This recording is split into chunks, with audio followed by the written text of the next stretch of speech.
In Europe, because we are more direct, the deals tend to be faster.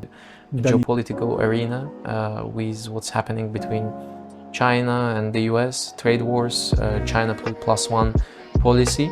You find less advisors, less lawyers, less private equity funds. You find less sophistication in the funding. Had an accounting item that we called evitable expenses. A European process is much more structured. It's the joint venture between Julius Baer, and I think in order to differentiate yourself as a young professional, it's worthwhile to have this experience, European experience, because Ladies and gentlemen, welcome back to the EMI podcast channel. Today I have a great pleasure to host Franck Da Silva, an international M&A advisor from Europe. During his business trip to Southeast Asia, he kindly stopped at our podcast channel and agreed for this brief exchange. Franck, thank you so much for coming here. I'm really very happy to see you in person and to host you here. Let's get it started straight away. I would like to give you the floor for a very quick introduction, opening, and afterwards I will tackle with a few questions about your experience in cross-border M&A transactions between Europe and Southeast Asia. Please. Well, first of all, thank you for having me today. It's a pleasure to have this discussion with you. So as you said, I'm a mergers and acquisition advisor.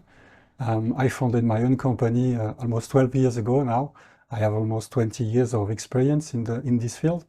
My M&A firm is dedicated to cross-border deals, mostly between Europe and Southeast Asia. Very, very nice. Thank you very much again for coming here and for sharing your wealth of experience in this field, in cross-border M&A. I think that the topic of cross-border M&A between Europe and Southeast Asia is a very important topic, also considering all the geopolitical and macroeconomic changes that we are witnessing today. My first question to you will be about, your initial motivation. What motivated you to focus your business, your advisory expertise between Europe and Southeast Asia? Why Southeast Asia? Well, Southeast Asia is a fascinating market. I mean, very dynamic. Those economies are very diversified. You have a large population. I mean, it's almost 700 million. You have a digital and young savvy population, and most of the countries in the region are growing rapidly at more than 5% per year. So this is very, very interesting. And oddly enough, is almost not well known. I mean, in Europe. So I found this very interesting and giving lots of opportunities. Business opportunities for foreigners. Yes, I agree with you. When I was in Europe, I must say that I was surprised that most of the companies didn't really take into consideration Southeast Asia as as part of their strategy. And today I think that Southeast Asia, it's not only just the outsourcing manufacturing hub for the companies, but it represents a strong potential end market. So I believe that your focus is very much relevant. And I was wondering, from your perspective, on top of what you said previously, on top of what you mentioned previously, are there any other additional points which motivate European companies to come here to Southeast Asia, and what actually really motivates them to look in Southeast Asia? Well, I would say now it's mostly the size of the market. I mean, European groups, large multinationals, have been in the region for years now. It's not new. But what's new is the focus that is now really under the radar of European multinationals. And also, if you look at large SMEs, they are also now looking to this market, and they are looking for growth and for a large market. Even SMEs are already thinking about Southeast Asia. They see the opportunities. They see in some sectors there are gaps to fill. So that's very interesting for them and provide huge opportunities for growth. Whereas in Europe, it's very difficult now to find growth. In some sectors, yes, but in most, it's difficult. Yes, and as you have said, in average, ASEAN countries are growing 5% per year. So it's huge. I think that we don't see that numbers in Europe. Speaking about ASEAN region, so in ASEAN we have 11 different countries. Of course, these are Asian countries. There are a lot of similarities, but there are, I think, also a lot of differences. And maybe there are more differences than similarities. These are in nature very different countries with different economies, with different level of maturity of economies. From your perspective, what are the most attractive countries in the ASEAN region for European multinationals or SMEs? Well, actually, you are right. I mean, we are talking about Southeast Asia as a region, but for sure, every country is different. I mean, you have very different levels of development and maturity. I mean, you cannot compare Singapore to other countries, but for sure, Singapore still is the place to be for financial services. But not only. If you look at Malaysia, it's also a great place for financial services, for private equity funds, for startups. I mean, in the fintech realm, Malaysia is well positioned, like the Philippines, with this young and digital savvy population, with a great command of English. The Philippines are very interesting in terms of fintech and everything around e-commerce. I would say tech in general. Vietnam is well positioned in the manufacturing, already receiving a lot of inflows from companies that are trying to diversify from China. Maybe we will talk about that later. Indonesia is also fascinating. It's a large market, and more than 100 million people. There are some challenges. Indonesia is 17,000 islands, so you have to connect logistics. The logistics infrastructure. But the government is investing a lot in infrastructure, so that gives opportunities to foreign companies also to invest in the country and fill those gaps. Thailand, obviously, the second most developed country after Singapore, offers opportunities in manufacturing that are very, very interesting, with great quality, lower cost that we can find in Europe, in terms of automotive, textile, you name it. There are a lot of opportunities in manufacturing in Thailand, for sure. What are the industries of interest to European companies when they are looking for acquisition opportunities in Southeast Asia? Which are the industries they are taking into consideration? Well, we internally have a bias towards manufacturing. So everything around production and manufacturing, we receive a lot of demands from Europe, for sure. But I would say also energy, renewables are very in demand in Europe, and countries like Thailand, Indonesia, the Philippines are very attractive for that. But yes, I would rather focus on manufacturing, because that's the inflow we are receiving from large groups in Europe. I think it makes a lot of sense, because I think that Southeast Asia is poised to become the manufacturing hub of the world, especially what we are witnessing again on the geopolitical arena, with what's happening between China and the US, trade wars, China plus one policy. What I see from my M&A perspective, it's a lot of delocalization from China. Both Chinese companies and foreign companies, they are coming to Thailand, they are coming to Indonesia, Malaysia, you name it, and they are positioning themselves in these markets. From manufacturing perspective, real estate, industrial estate, and so on and so forth. Can I add something on that? Please. I would say that I don't know if Southeast Asia will be a hub for international manufacturing. I would say it's one of the hubs, because what we are looking right now in Europe, and regarding the interest from European players in Southeast Asia, is not to leave China, but rather to find an alternative to China. And for that, obviously, Vietnam is well positioned, Thailand also, Malaysia, Indonesia, not yet, but it will come for sure. So for me, what we have seen is not a replacement of the Chinese operation, but an additional supply chain within the Southeast Asian region. Interesting perspective. I think that it makes sense from diversification perspective. I think that indeed the companies, they are looking to maybe diversify their supply chain, and this is not only related to the geopolitics. I think also it relates to what we have witnessed during the COVID period, when all the supply chain and manufacturing was concentrated in one part of the world. I think that it caused a lot of disruptions, and we are still experiencing even the consequences of some of these disruptions.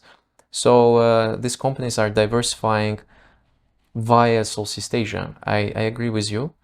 A bit personal question: what is your favorite country in ASEAN, in Southeast Asia? I will make a lot of enemies if I had to answer that. A kind one, kindly. No, for sure, Malaysia has a place, a special place. I really like the vibe in Malaysia. I'm in front of the people actually. If we are talking about personal, I would say food obviously is amazing. But also what's interesting in Malaysia is this diversified economy. A great command of English, obviously, and you find people that are very well educated. A lot of them have studied in the UK.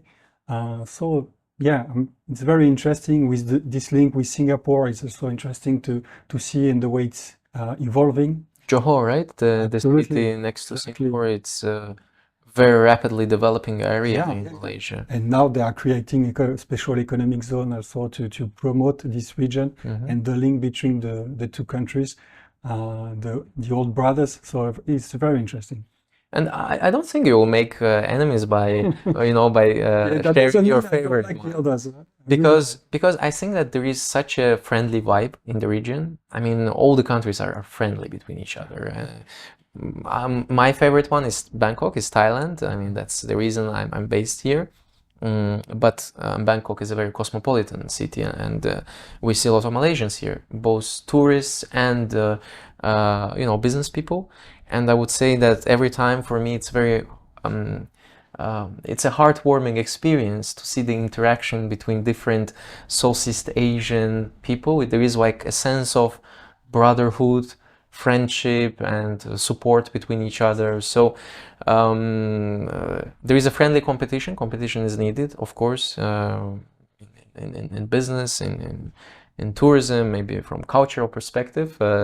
I personally prefer Thai food, but clearly. No, but you are right. There are a common ground in Southeast Asia, which are the people and the friendliness of the people. It's amazing. And I mean, you can ask every foreigner that comes to any country in Southeast Asia, he will always say people first. They are amazing for sure. Do you think that it also motivates companies at some point to come here because they know that they will be welcomed here, that that it's a friendly region? It helps because, as you know, in Southeast Asia, relationship is key. And that's the way you make business in Southeast Asia. It's by building relationships. Yes. And for sure, for European, it's easier to deal with open people, open-minded people that are intrinsically already multicultural. If you talked about Thailand, but Malaysia is also a multicultural country at its roots. So it's easier for a foreigner to integrate those kind of companies because by themselves they are already international. For sure, there are different culture, and it's challenging sometimes to integrate a different culture within the same group. But I would say in Southeast Asia is maybe easier than in other parts of the world. I agree with you. We spoke about common grounds in Southeast Asia. But considering your experience in cross-border M&A and your knowledge about this part of the world, I would be curious to hear your thoughts about the differences in deal making between Europe and Southeast Asia. What are the key differences that you have observed throughout your career? For sure, there are a few differences in the way we conduct a transaction within Southeast Asia in comparison to Europe. I would say there are two main differences. The first one is linked with culture and the way we communicate. And the second one, I would say, is market maturity. So, as I said before, if I come back to the first point, relationship is key in Southeast Asia. Mm-hmm. Informal meetings are very important, are a key to conduct a relationship in business. While in Europe, people are much more direct in the way they communicate. And that's also the case with the processes. A European process is much more structured, is driven by data, figures, a timeline, a schedule. Whereas in Southeast Asia,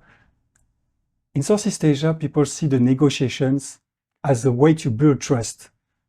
While in Europe, we are more driven by the process itself. And more aggressive, I think, during the negotiations. And, the term aggressive is interesting because as European, when we talk in a very direct way. Yes. Which could be seen as aggressive in Southeast Asia. Mm-hmm. Mm-hmm. In Southeast Asia, when we speak, we are more rounded. Mm-hmm. We tend to not go directly to the point. When people give a feedback in Southeast Asia, it's not direct. In Europe, the feedback is front to front, direct, and could be challenging sometimes. Sometimes Europeans tend to have difficulties to understand a discussion with some Asian people. It's difficult for them to say no. For example, the Japanese will never say no, and in Southeast Asia, in most of the countries, it's the same thing. But they will find another way to say no. So you have to translate it basically when you are listening to a Southeast Asian with European mind. An interpretation exercise, I would say, very cultural interpretation exercise, which is very important. I wish we had this exchange with you before I came to Southeast Asia, because I had to learn this, with experience, by doing mistakes. In the beginning, at some point, sometimes I was too direct. Sometimes I didn't understand that, the client or the person wants to say no. And I was thinking everything is going very well, but ultimately in the end, I realized that no, that's the it was a no. So I can resonate, and I can only agree with what you're saying. Very interesting point, and I think this can be very much helpful for people trying to understand, the business culture here. Now, for sure, there is a learning curve, but people, coming here, they have to adapt. And for starters, they have to be interested in their culture in order to dig in and then to adopt the correct codes. But as you said, I made mistakes. Everybody will make mistakes as a foreigner coming here, but that's the way you learn. And that part. To come back on the subject of differences in the way we manage deals, the difference, the impact of the different way of communicating is, most of the time, again, we are generalizing. For sure, there are differences, but in Europe, because we are more direct, the deals tend to be faster than in Southeast Asia, because we need those informal discussions. We need to build this trust. While in Europe, is more direct, is very focused. You have something I need. I have something I also need. So let's work together. So that was the first difference, is linked to the culture / communication. The second one, I would say, is market maturity. In Southeast Asia, if I put Singapore aside, the M&A ecosystem is not as developed as in Europe, meaning that You find less advisors, less lawyers, less private equity funds.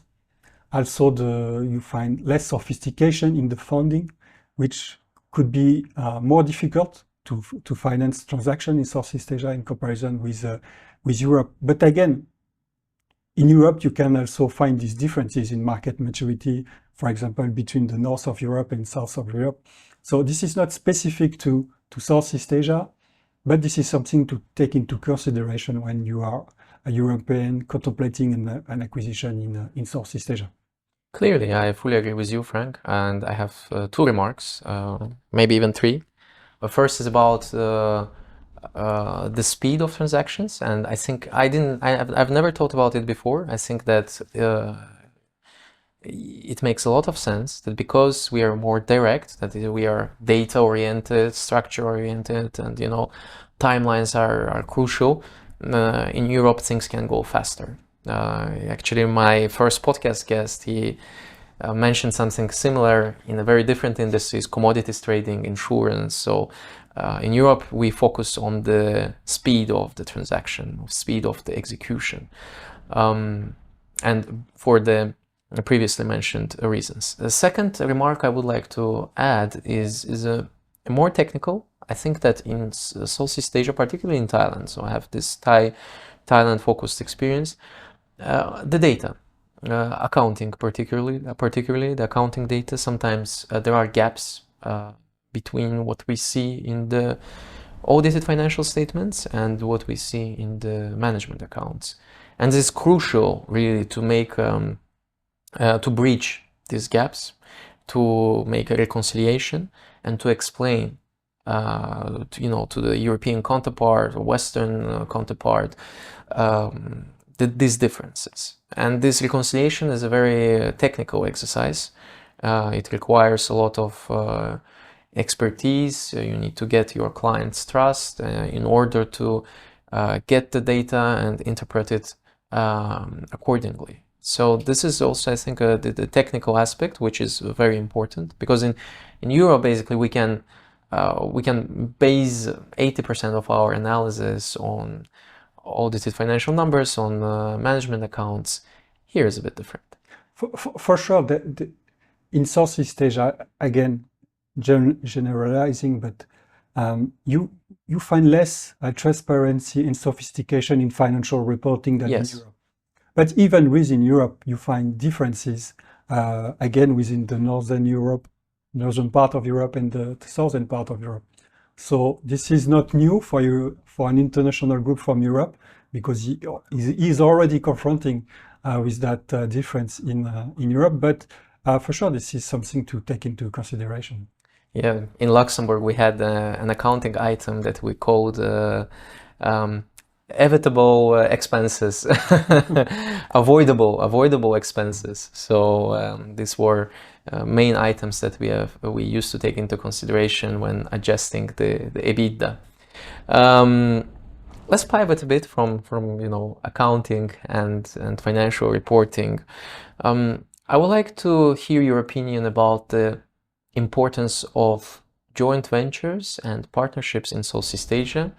For example, in Thailand, I think one of the best examples that we can give to European or Swiss company advisors, it's the joint venture between Julius Baer, which is a Swiss private bank, and Siam Commercial Bank.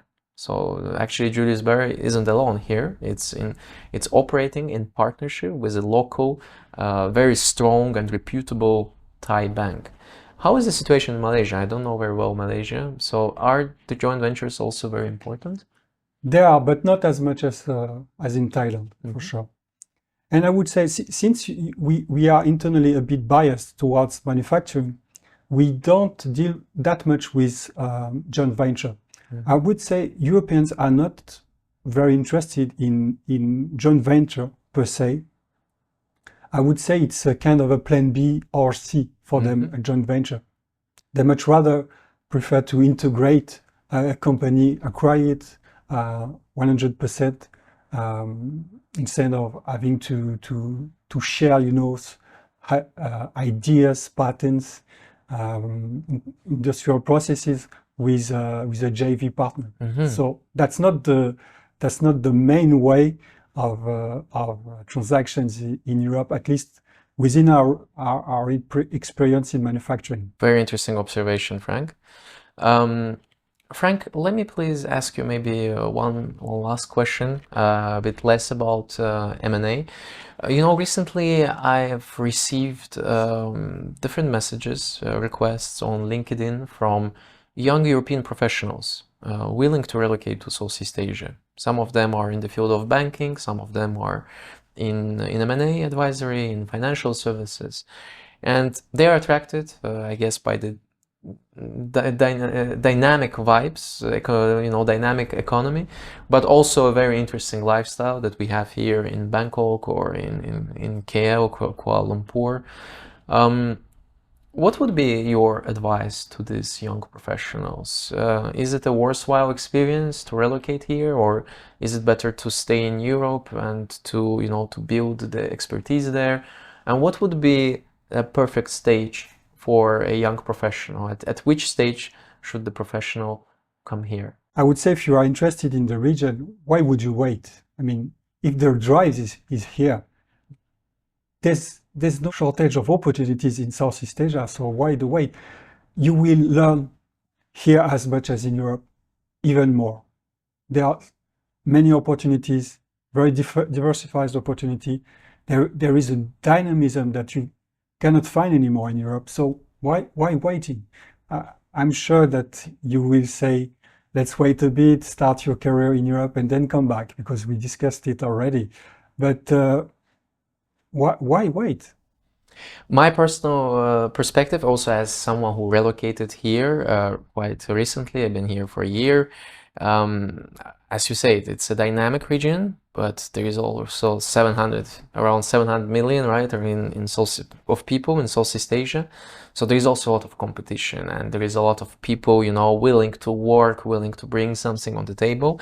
And I think in order to differentiate yourself as a young professional, it's worthwhile to have this experience, European experience, because I still, as you have mentioned in the beginning, European markets are more mature, hence more sophisticated. Also, the way of working is different, and I think there is a know-how to bring here. And if you come with that know-how, if you come with that knowledge, well, you bring invaluable expertise on the table. And that is my recommendation to a young professional. But at the same time, I agree with you. If you see the right opportunity, jump for it. Don't wait, because you might waste it.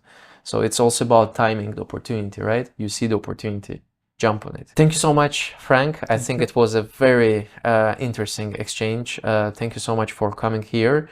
I wish you all the best during your business trip to Southeast Asia, and looking forward to seeing you again. Thank you so much for having me today. I mean, it was a pleasure having this discussion with you, and I wish you all the best for your podcast. Thank you very much. Thank you, Franck.